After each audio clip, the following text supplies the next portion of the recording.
Welcome to Fantasy Focus. Today's live stream show is presented by Hotwire. You can watch us every weekday at 11 a.m. Eastern Time on ESPN's Twitter, Facebook, and YouTube feeds, as well as the ESPN app. And if you're listening to the audio feed, today's podcast is presented by Geico. You can download Fantasy Focus wherever you get your podcasts. And with that, we say hello the day after the Fantasy Football Marathon Field. Matthew and Stephania back with you, and well-rested, maybe? Not really well-rested. I'm pretty exhausted, to be honest. But here's the thing. The Fantasy Football Marathon is the only marathon I have a chance of completing. It's a really good point. And even that's up for debate, to be honest. I huffed and puffed past the finish line, but I got there. What's the longest you think you could actually run? Like if you trained? Oh, if I trained? Under. 5K?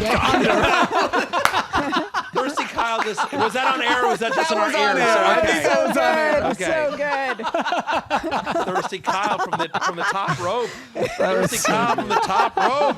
Oh, I love it. It's a punchy group today. I mean, I would love to come back with that, but the man tells the truth. That's a good line. Thirsty Kyle, I want you to do some research on my on my weight and cholesterol and figure it out. I've done the calculations. You could run 23 feet. 5K.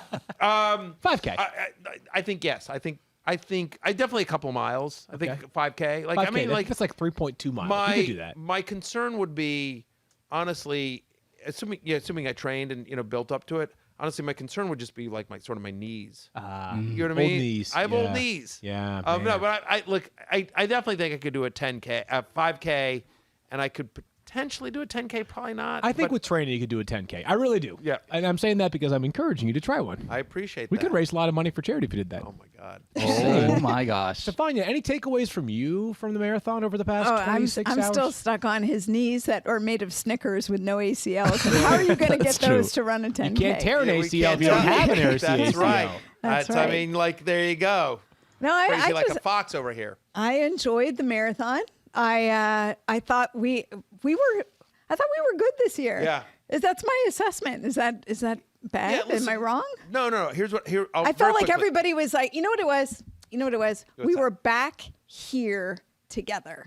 And I think that energy made a huge difference this year. It was like, it really felt like we were back to doing us. Yeah, for the marathon. listen, it was a different marathon than, from a couple of years ago where, we're still under some COVID precautions, obviously. We're not all the way back. So, we didn't have as much interaction, but I thought what was great was it was really fun for us to take over Max Kellerman's show again. Apologies again to Max Kellerman, but taking over the radio, we expanded it. So the draft is available online to watch. If you go to @ESPN Fantasy, you can watch the entire fantasy draft, which is available on digital. Shout out to our friends Golick Jr. and Jason Fitz. Yep. Did a great job of hosting that. So if you want to watch the draft and you missed that, check that out as well. And so just the marathon wasn't pure wall-to-wall on TV. I mean, you saw some of the stats and the graphics and everything like that. It wasn't pure wall-to-wall on TV like it has been in previous years, but we were on more platforms and could reach more people.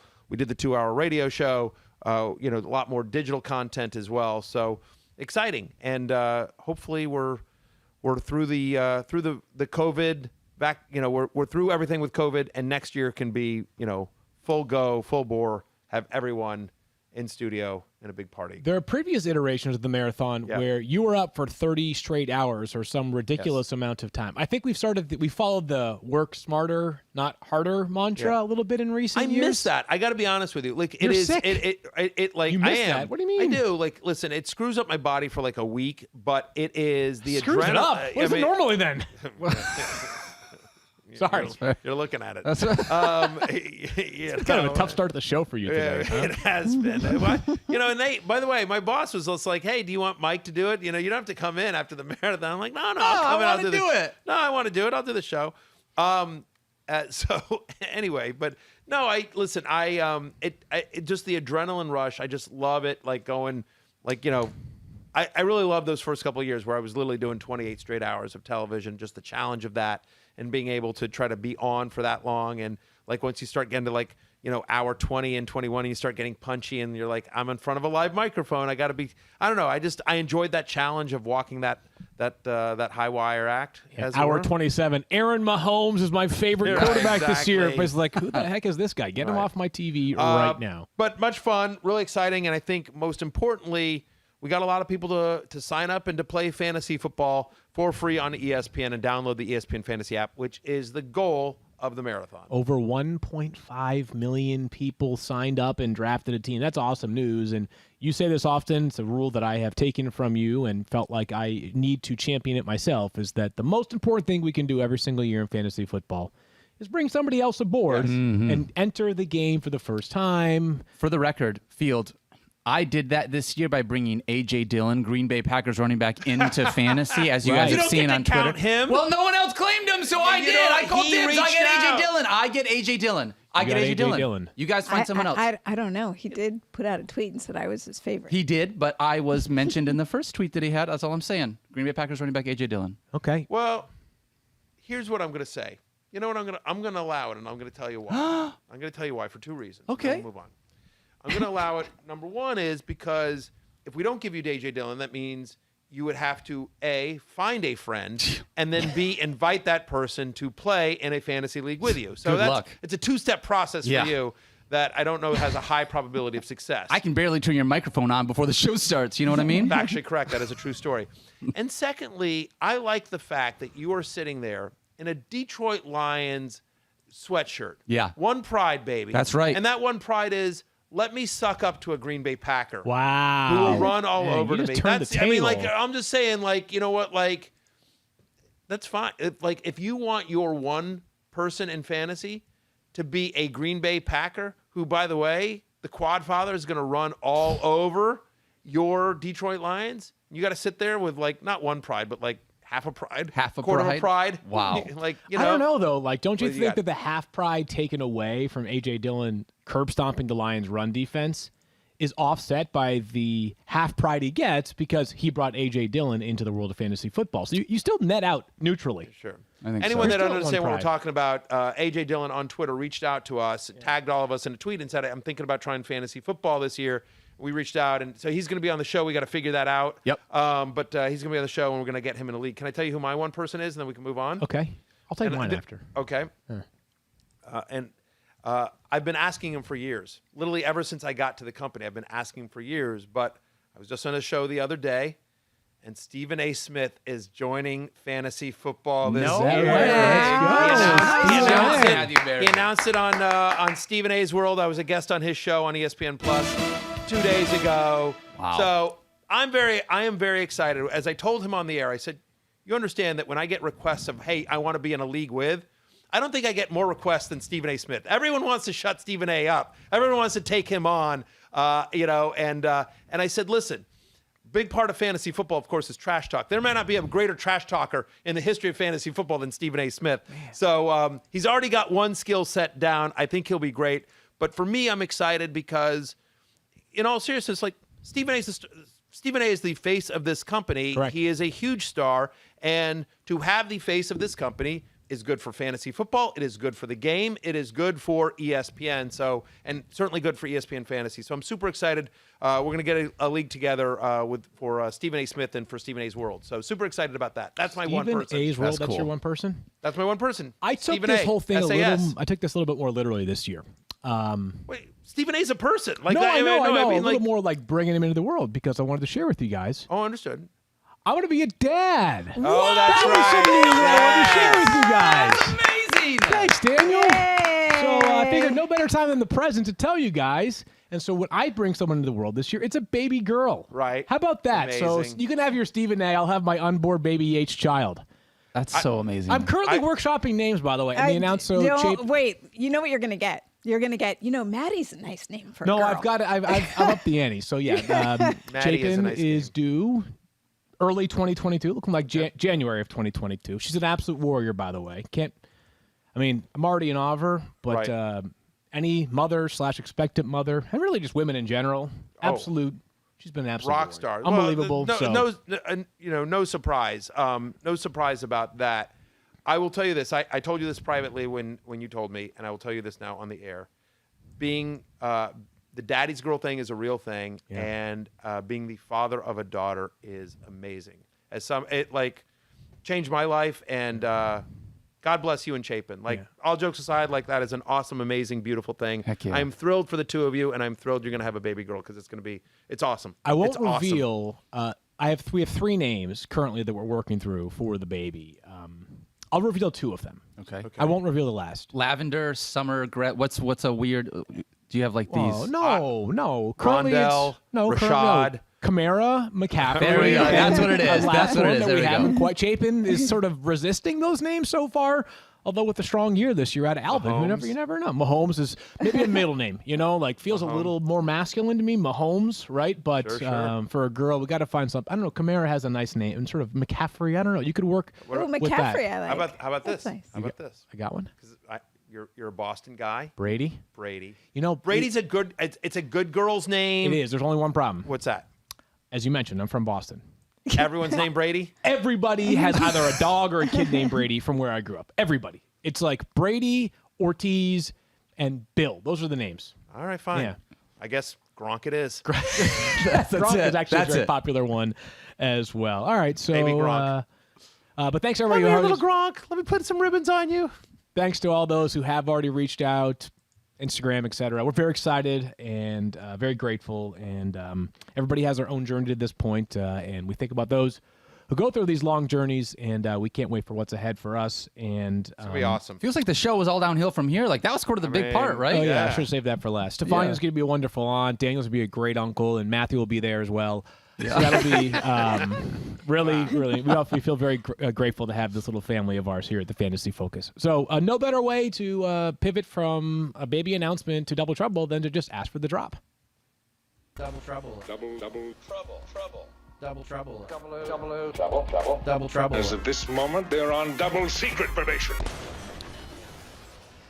All right, we do head to the NFC North. And I think they've got babies on their mind. The graphic just showed Brady at quarterback for the Vikings. I don't think that's correct. Did it really? Yeah. Oh, that's amazing. We have breaking news. More breaking news. Tom Brady to the Vikings. To the Vikings. Who knew? Let's start with the Minnesota Vikings. And the Minnesota Vikings coming off of a very, very disappointing 7-9 season. However, it was not because of the offense. The offense was actually pretty good.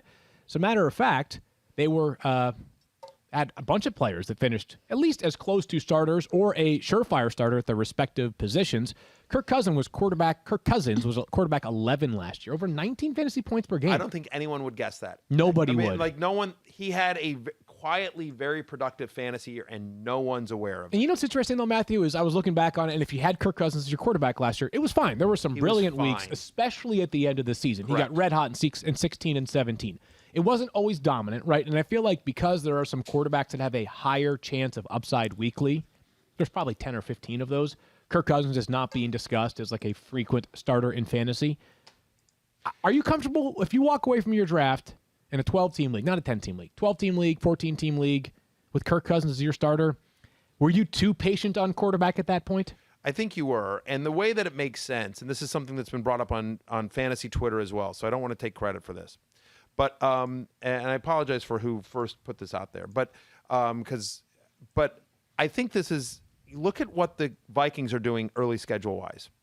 So they start at Cincinnati, at Arizona. Like those? Doesn't scare you. Scary. Yep. Arizona, whatever, it's Yeah, yeah. fine. Yep. Right? But Arizona's also good offense versus Seattle in week 3. Also, middle of the pack, but Yeah, whatever. last year didn't scare you at all. No, didn't scare you at all. Home versus Cleveland. Okay, that's a tough one. Then week 5 versus Detroit. Week 6 at Carolina. They have a bye in week 7. I think I know where you're going with Home this. to Dallas. It isn't until week 9 at Baltimore that you really start to get scared of their schedule. Again, I think Cleveland's defense is going to be pretty good.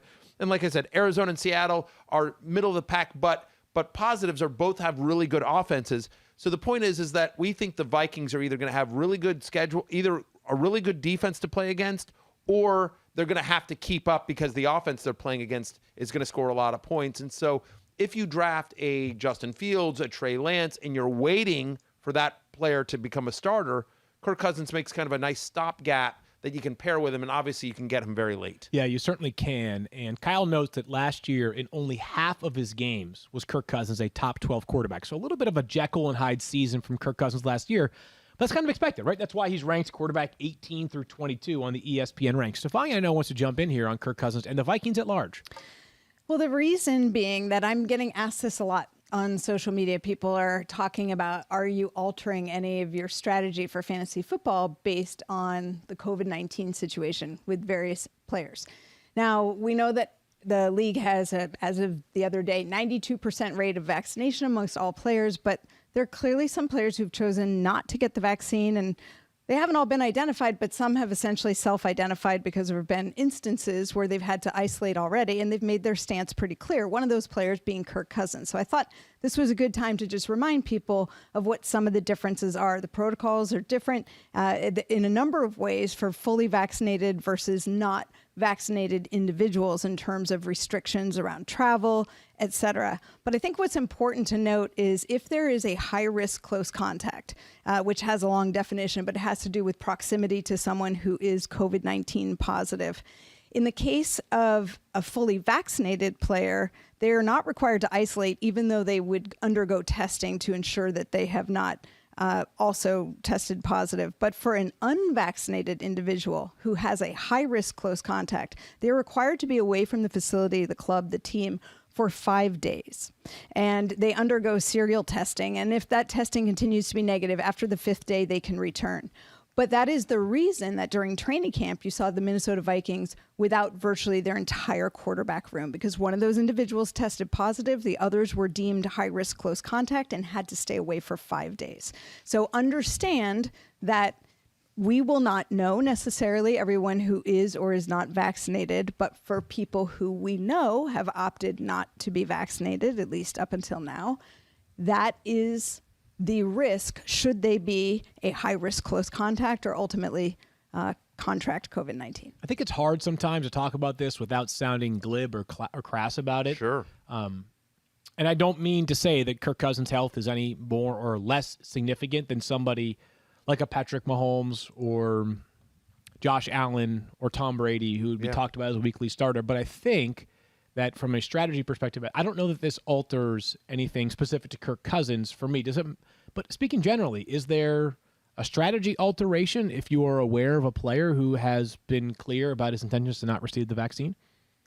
I guess you can use it as a tiebreaker. Okay. Right? I mean, to Stephania's point, like, there's in theory greater risk of that player potentially missing time or being penalized on some level. And so yes, I guess I would use it maybe as a tiebreaker. I think it sort of depends on the player. Right? It depends on the player.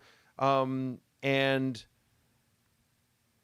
the truth is that it's just a guess. Like, I mean, we're none of us know what, I mean, there's so much that's unknown just in the general world about COVID, about the Delta variant, about the vaccines. And I'm not doubting science. I'm not, by the way, I've been vaccinated. I want to be clear about that. I don't want anyone to think that I'm like trying to knock the science or anything like that. But I'm just saying, like, it's an evolving story. It is an evolving story. And so to base your fantasy football drafting off of something you may sort of think is tough, because there's just so much unknown about this story. I guess to answer that question directly, I might use it as a tiebreaker if a player has been very public about their intentions to not get the vaccine because potentially they're at higher risk. But it's a violent sport, and every player is at risk every single play.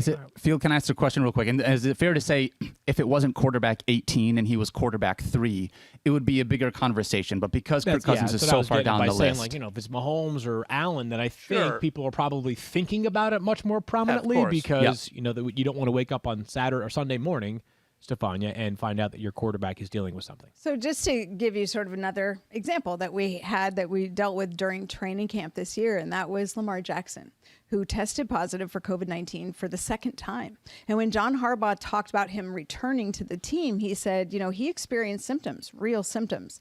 And in the case of a player who had contracted COVID-19, he was now away from his club for an extended period of time. Now, it was not during the season, but it was during valuable preseason time where he was not working with any of his receivers. And of course, then they had a couple that went on to get hurt with soft tissue injuries. So I look at the Ravens offense in that situation. I go, well, they really haven't had a chance to get in sync with all of their main offense because they haven't all been together.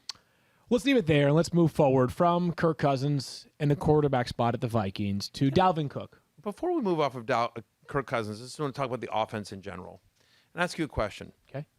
What do you think the Vikings defense is like this year? Because Much improved, yeah. Yeah, because I would say, just in general, that I think a lot of the fact that Kirk Cousins finished as QB 11 and Justin Jefferson and Adam Thielen had the kind of seasons they did. Again, not taking away their talent, but I think that in Mike Zimmer's ideal world, they are not throwing nearly as much as they are. They aren't as many shootouts as they are. They aren't down as much as they were for much of last year. It's a much more conservative ball control offense. And so do we think Adam Thielen and Justin Jefferson are super talented? Of course we do. Yeah. Dalvin Cook is my number 2 running back no matter what. But I do think that if the defense is a normal Mike Zimmer defense and not what they had last year, I do think it changes the fantasy outlook of Jefferson and Thielen.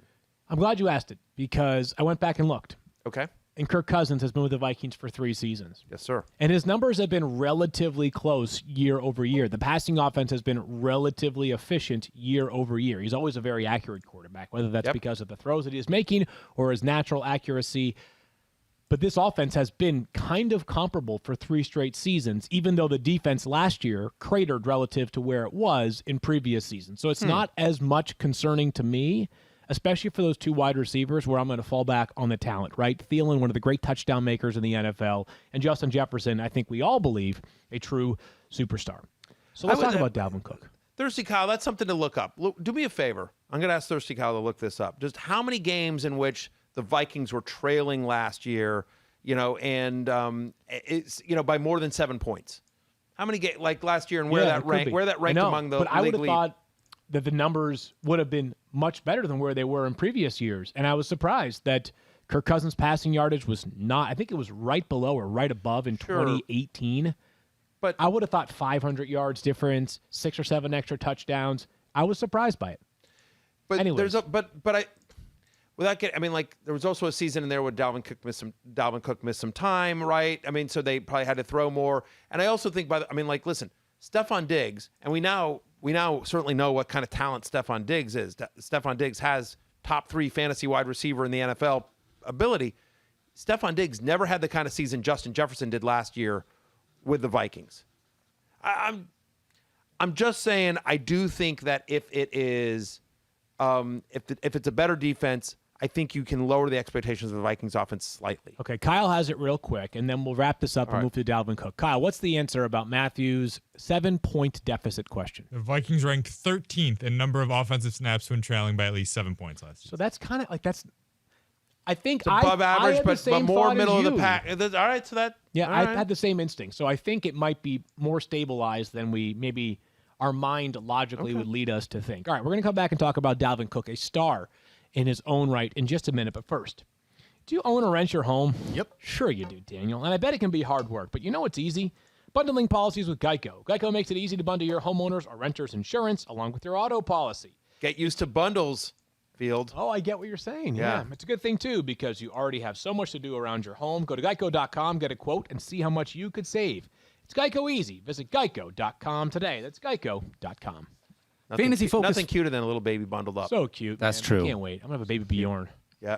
Fantasy Focus Football is also brought to you by Gum Out. Today we're talking about performance enhancement. Everyone wants it, and some, let's face it, are always looking for shortcuts. Why do you always look at me at that point? Because you are always looking for shortcuts, Matthew Berry. You can actually get enhanced performance, get this, in just 2 minutes, twice a year. How does that sound, Matthew? I like the sound of that. Hey, with Gum Out with Carbon Clear is performance enhancement for your car. Just like Matthew Berry, Carbon Clear is potent. I was unclear there for a second. It's the most advanced fuel additive on the market. In fact, cars on Gum Out get better engine performance, increased fuel efficiency, and something Matthew could have, lower emissions.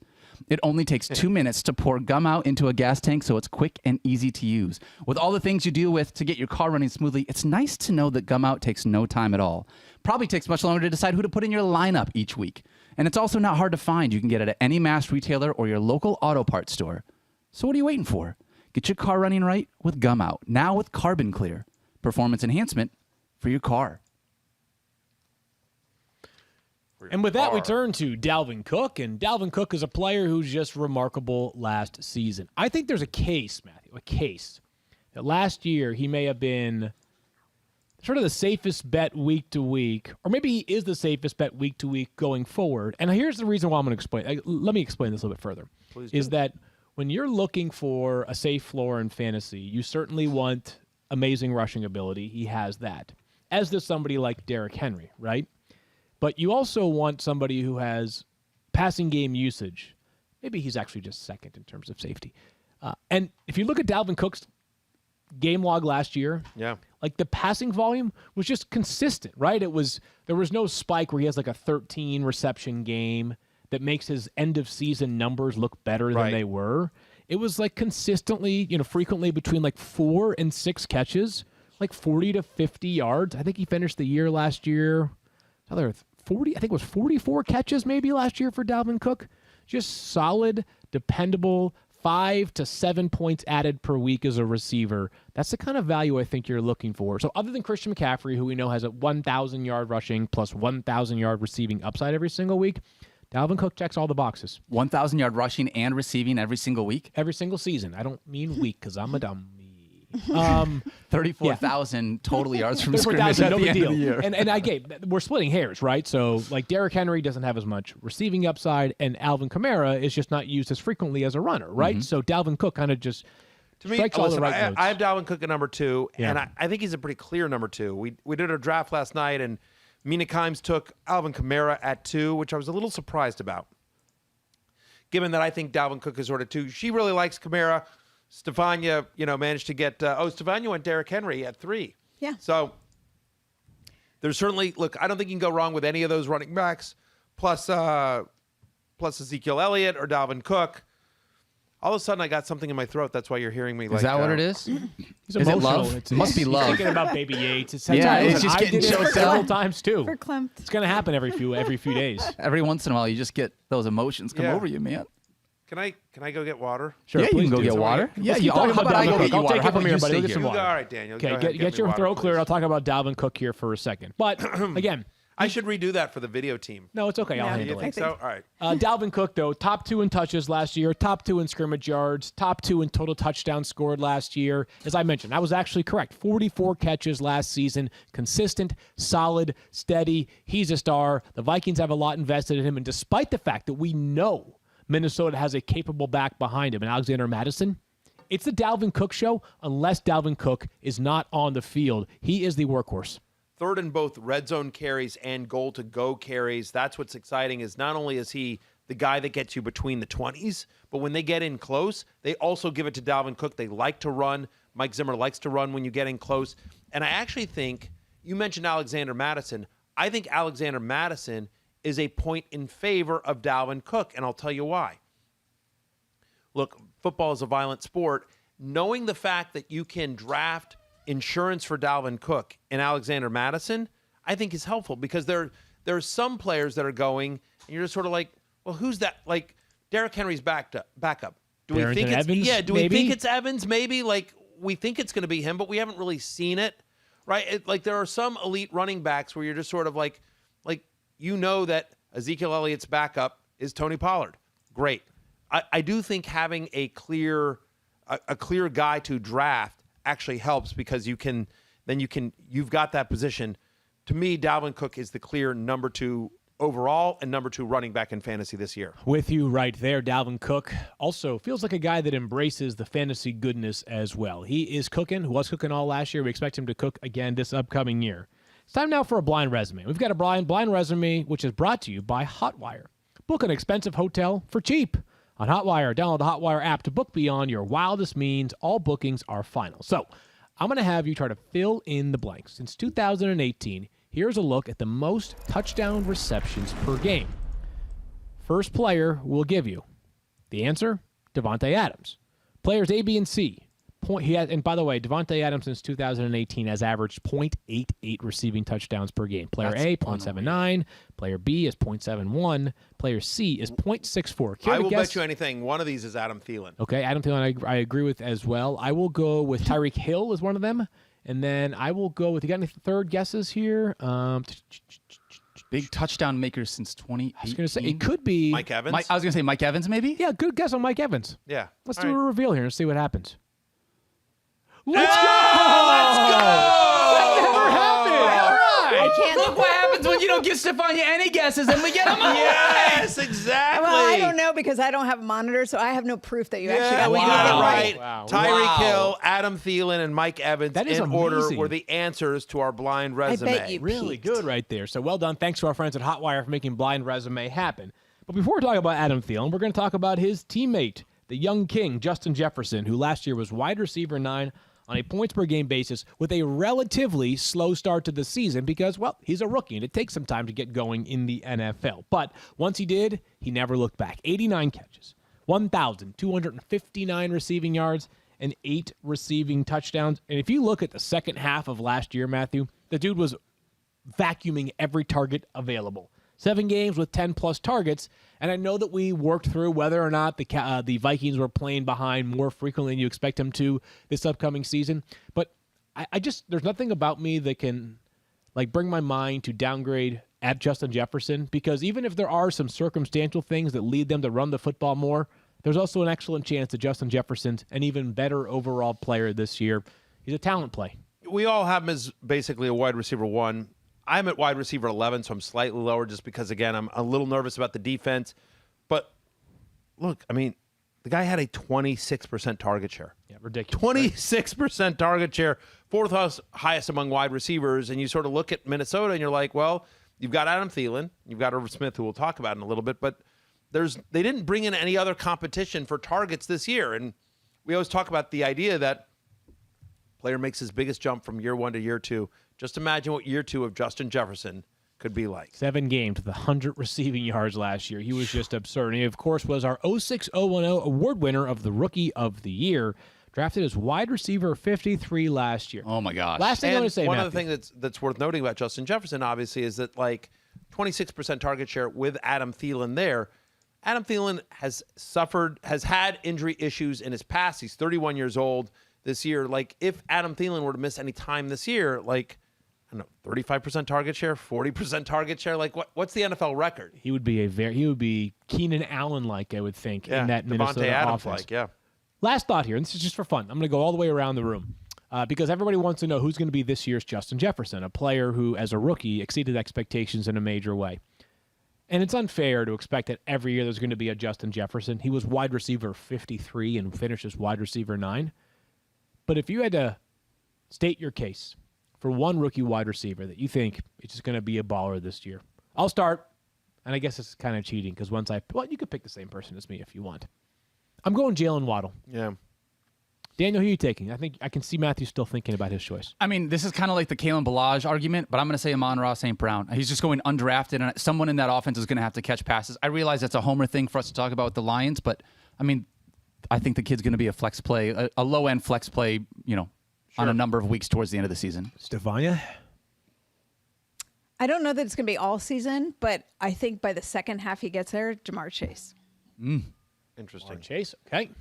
So Chase. I like Jalen Waddle. I'm in an expert league draft. I just drafted Jalen Waddle in the last round. But Are you sure? I They let you in that? No, he's a Yes. guest. It's like a member guest at a golf Are you tournament. drafting for somebody? Is that every what it is? expert gets to bring. Okay. for Stephen A. Yes, okay. Right. No, but I'm going to say Devonta Smith. Okay, yeah. I mean, Yeah. and Mike Clay's brought this point up as well before. Is it Clear pathway. clear path to a massive target share? Yeah. Yep. About the talent. Obviously, he's the Heisman Trophy winner from last year, and then his competition for targets are tight ends, Dallas Goedert and Zach Ertz at the moment, who obviously have limited, route tree, and Jalen Reagor, who their rookie from last year has yet to really prove himself in the Better NFL. camp this year, though, it sounds Better like. camp of this late. year. Jalen Look, Reagor. talent. There was a reason he was a first-round pick last year, injured for a lot of last year. But anyway, there's a path to a massive target share for Smith, just like there was for Jefferson last year. 2 more Vikings to discuss. One of them is the aforementioned Adam Thielen, who Matthew noted is going to be 31 this season. Specifically, he turns 31 on Sunday, so happy early birthday to Adam Thielen, who last year had, I think, 925 total receiving yards, but he had 14 receiving touchdowns. Look at that, 74 for 925 and 14 receiving touchdowns. It was consistent. The dude is just outstanding in the red zone, Matthew. He had 20 end zone targets last year. I don't know, we're at the point now where eventually we'll have to have the conversation of, will Adam Thielen physically not be the same player that he was when he was 26 or 27? I don't think we're there yet. I'm comfortable with Adam Thielen right where he is, which is wide receiver 17 for you and I, Right. wide receiver 21 for Daniel. Number 2 option in this offense. He's a strong wide receiver 2 option. He is a strong wide receiver, too. And last year he was a number 1. It'll be interesting to see that, like, now that Justin Jefferson has had the kind of year he has, be interesting to see, like, does Thielen have an even better year? Because defenses last year were focused on Thielen. They didn't know what they had in Justin Jefferson. This year, whoever the best corner is on a defense is taking Justin Jefferson. Yep. On teams where the corner travels with a wide receiver. So anyway, we all like Adam Thielen. We think he's really solid. Again, narrow target tree for the Vikings. It's Jefferson, it's Thielen, it's Irv Smith. They don't really have a lot of other people to pass to, other than obviously Dalvin Cook out of the backfield. And that brings me right to Irv Smith, who I've talked about with describing Jonnu Smith as a guy this year, a favorite this year, that, hey, part of the reason why is just like athletically he's different than most tight ends. Irv Smith's not on that level, but Irv Smith is a really, really good athlete. That's part of the reason why we're optimistic about him making a leap this year in his 3rd season. You got him at tight end 12. Daniel and I are just a couple slots behind you at tight end 14, and it feels like his ADP is pretty favorable. If you're getting a player in the 14th round who we think could make a leap this year, Matthew, he could prove to be a value. He's a very, very good athlete, nifty route runner, and they have Tyler Conklin behind him, but it should be Irv Smith as the go-to tight end this season. Yeah, they'll run some 2 tight end sets, and I know people are worried about Tyler Conklin. I actually am not. I know Conklin plays a lot of snaps, but in the 4 games that Kyle Rudolph missed last year, Irv Smith was the 4th best tight end in fantasy. That was he basically had 2 good games and 2 bad games. He had 3 touchdowns in those 4 games, which obviously helped his fantasy value quite a bit. I'm not saying he's a top 5 fantasy tight end, but what I will say is that Kirk Cousins likes throwing to the tight end in the red zone. You saw it for all the years in Washington that he had with Jordan Reed. Irv Smith is a similar type player, I believe, to Jordan Reed in terms of the kinds of routes he can run. And I know they're excited about Irv Smith in Minnesota. He's on my love list this year. He's somebody that I think has a breakout. I'm at tight end 12, higher than the consensus. It's almost time to talk about the Detroit Lions, but we are not quite there yet. I have a question for you, Mr. Yes, 5K. sir. What do you got? You want to get in shape, but you're having trouble staying motivated? I have an idea. Have you taken a look at me? Make 5-hour energy shots part of your lifestyle and get the energy boost you need to get fit. We all Okay. know you sometimes do not want to go to the gym. Stick a 5-hour energy shot all times to give you the feeling and alertness so you can get to the gym. With 0 sugar and a convenient portable size, it's the perfect pick-me-up for getting stuff done.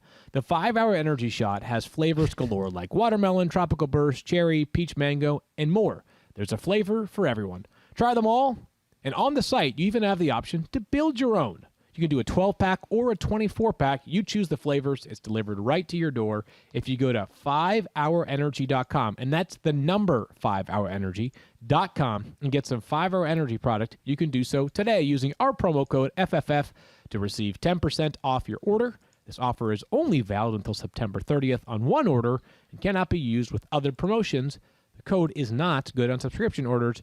Go to 5hourenergy.com today, and I got to tell you, I know it's important for us to support the sponsors that help make this show what it is and allow us to continue to do this show for free 5 days a week for 23 weeks. There's no question about that. I'll tell you when you're going to need some of that 5-hour energy. Soon, 5 months from now. Exactly right. I'm going to start training my body right now. Like my daughters, when they were born, one of them did not sleep for a year and a half. Oh, that sounds lovely. Oh, it was so annoying because I would be in bed sleeping all comfy, and then the baby would cry, and Beth would get out of bed, and she would let some of the cold air in. Oh my gosh. You know what I mean? I'd be a little uncomfortable. I knew that's where this was going. I'm just I'm like, hey, can you get out of bed you. carefully? Because you're letting some cold air in. What are you doing?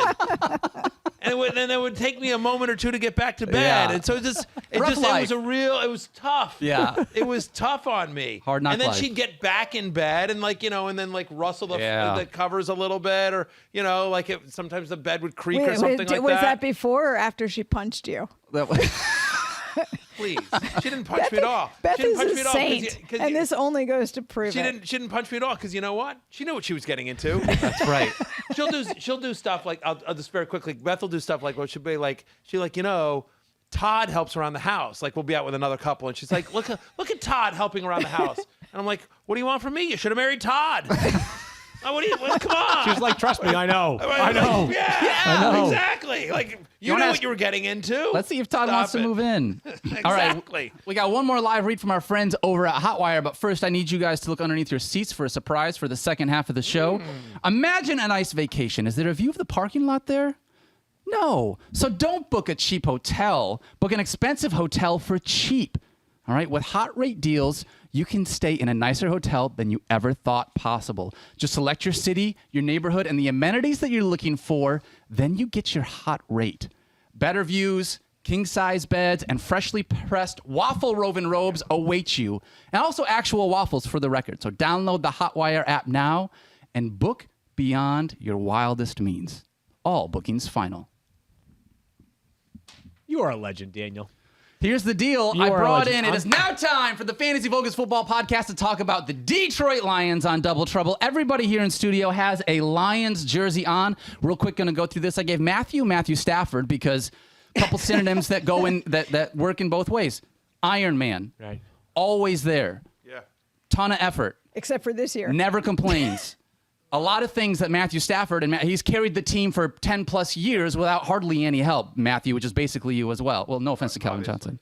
Wait, hold on. Do you have that backwards? Yeah, I think so. I think that is backwards. Matthew I think that has is carried backwards. the team for 10 years. Matthew Berry? And plus it's Matthew and Matthew. You got Darius Slayfield, Right. I got obviously Darius no Slay, longer my on the guy, Lions. Big play but- Slay, who rocks the number 2 now, looks amazing with the Eagle. Shout out to you. He's a good dude and a great player. Great dude and a great player as well. I got and- Stephania, Jared Davis. Sorry, Stephania. And I am wearing Barry Sanders. I got this jersey when I was 11 years old for my mom and dad for Christmas, and I still sort of fit into it. Yeah, that is amazing. I love Barry. Yeah. Who You knows? know what? Sanders? Here's the thing. Most of these guys don't play for the Lions anymore. Stephania! Literally none of them do. Well, Jared listen, Davis now. Matthew Yeah. Matthew. and Barry. And Barry.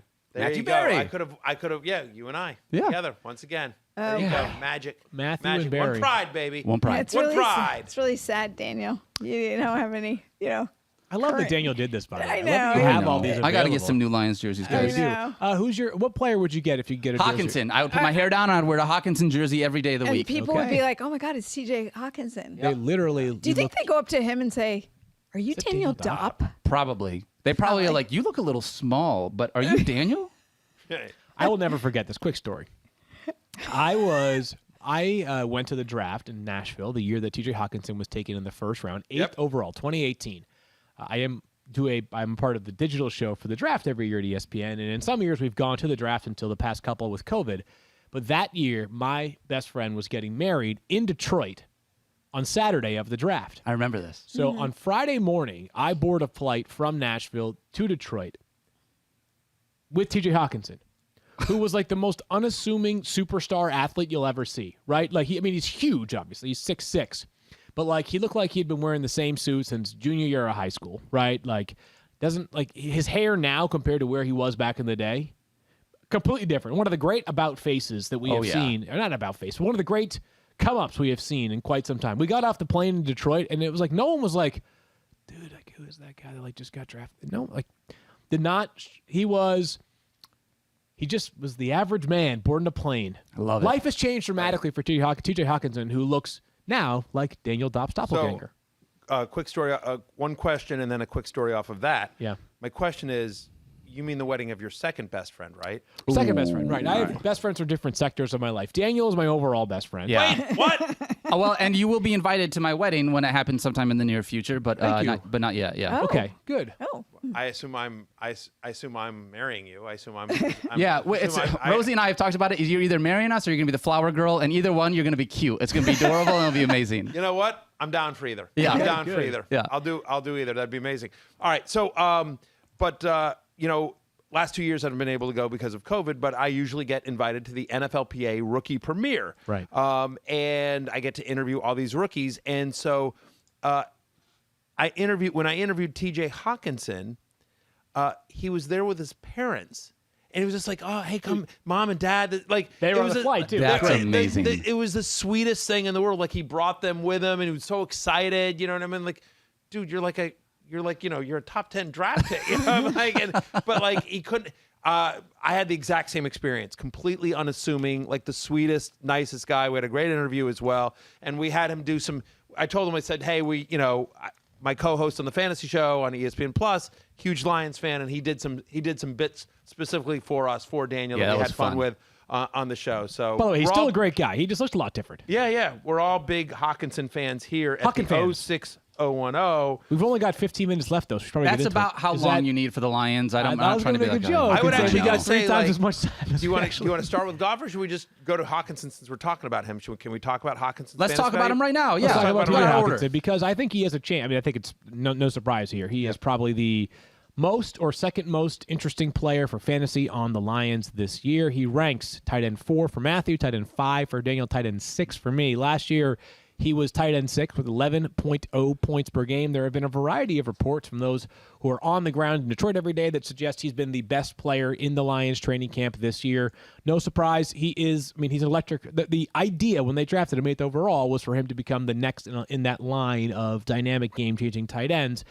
Hasn't quite happened at the level of production of a Kelsey or a Kittle or a Waller, Matthew, but could he be the next man to enter that tier? I believe so. I mean, I drafted him before. I drafted him on the draft show last night.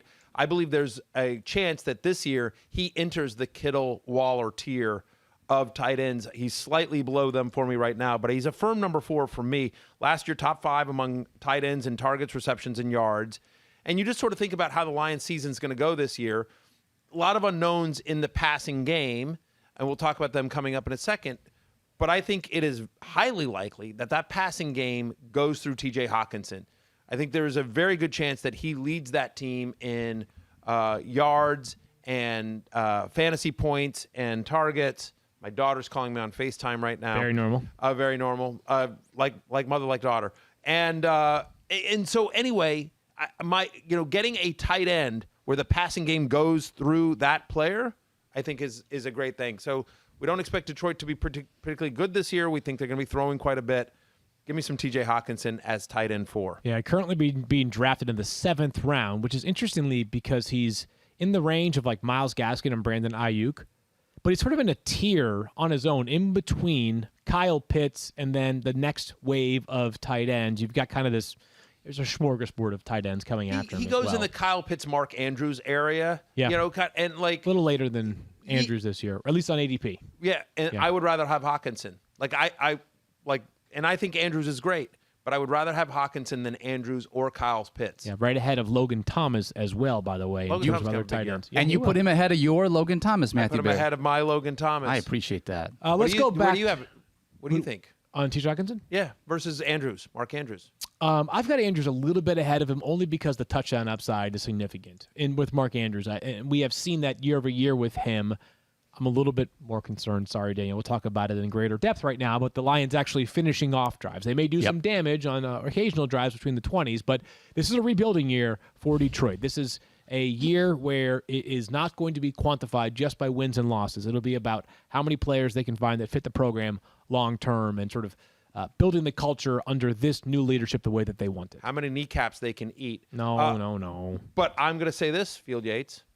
I say T.J. Hockenson finishes the year with more fantasy points than Mark Andrews. I say Mark Andrews finishes the year with more fantasy points than T.J. Hockenson.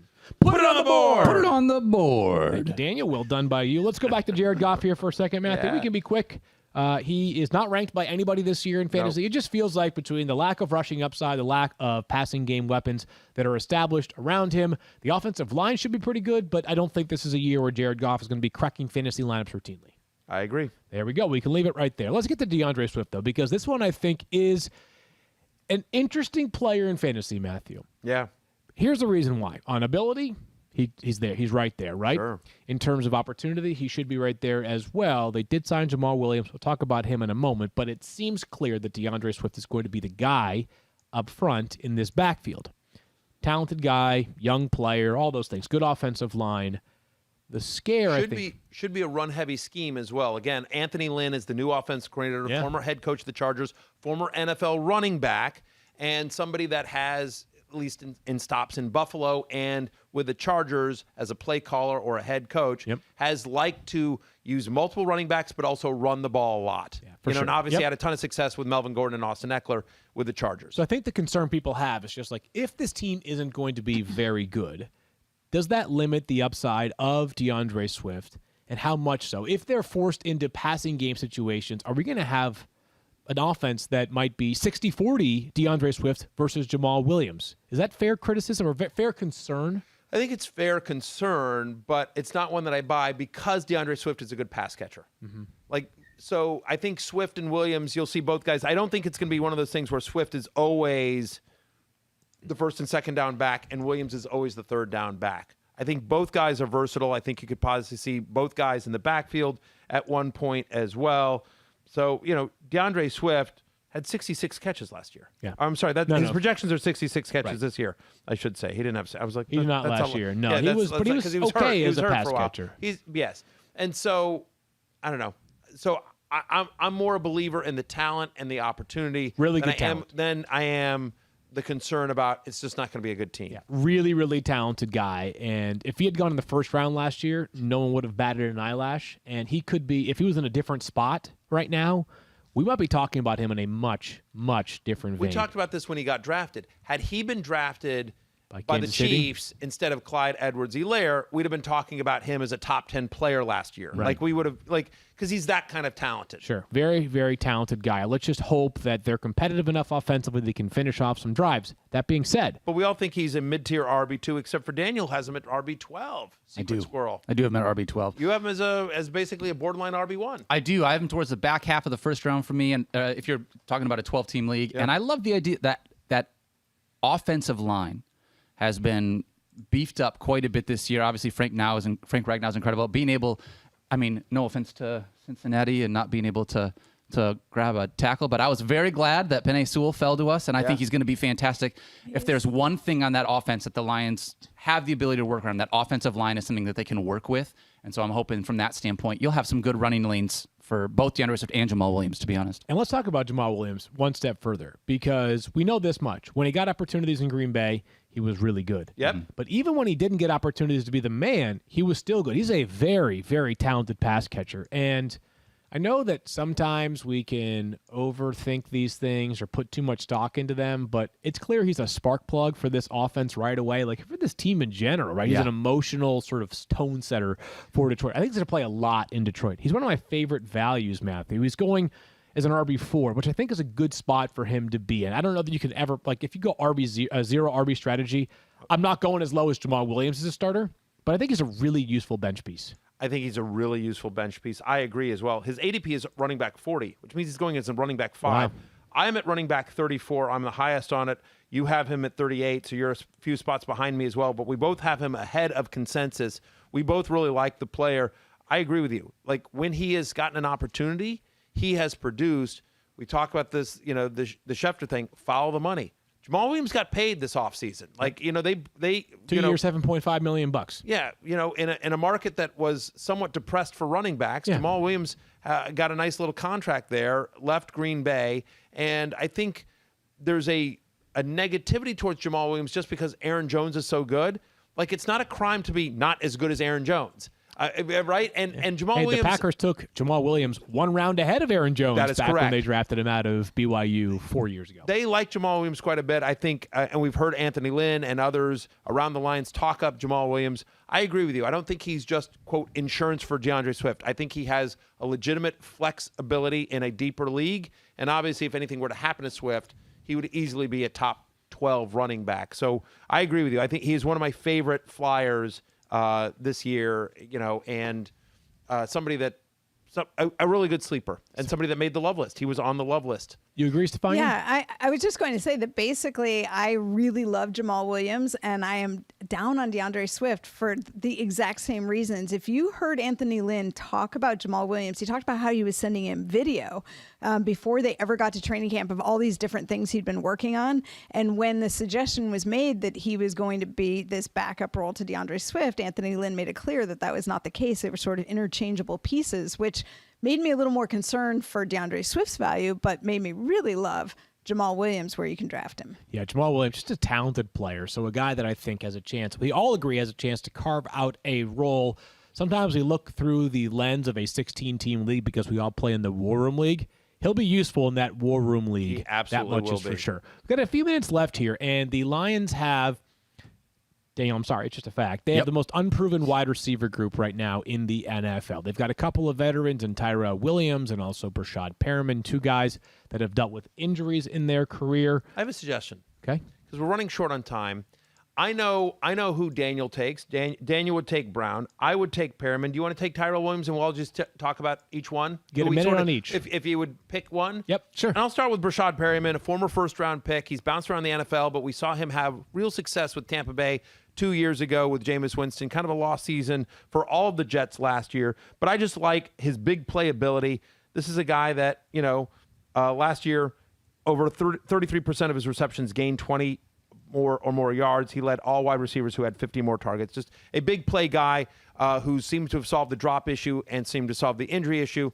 I like Perriman just as a talent. I'll take Tyrell Williams next, the veteran, a guy who just a couple of years ago was signed to a $44 million contract by the Raiders and then immediately basically missed each of his first two seasons in Oakland and then Las Vegas because of injuries. He can run like the wind. I'm not sure that the fit with Jared Goff as a downfield thrower is like the most seamless thing going. However, he's more than just run down the field straight and catch passes. He showed that if you watch the Lions' first preseason game, he had a couple of catches. He looks like a guy that should be playing 75, 80% of the snaps if he stays healthy. I just have questions about whether he will stay healthy. Daniel? Tyrell the Gazelle. Yeah, and that's why I like Amon-Ra St. Brown. I mean, the idea that we have these two veterans here, but you've got a rookie coming in who is hungry, and the way that he plays, I love watching him run. He is physical, even though he's a little bit smaller, and he's got quickness. In his sophomore year, 77 catches, over 1,000 yards receiving and 6 touchdowns.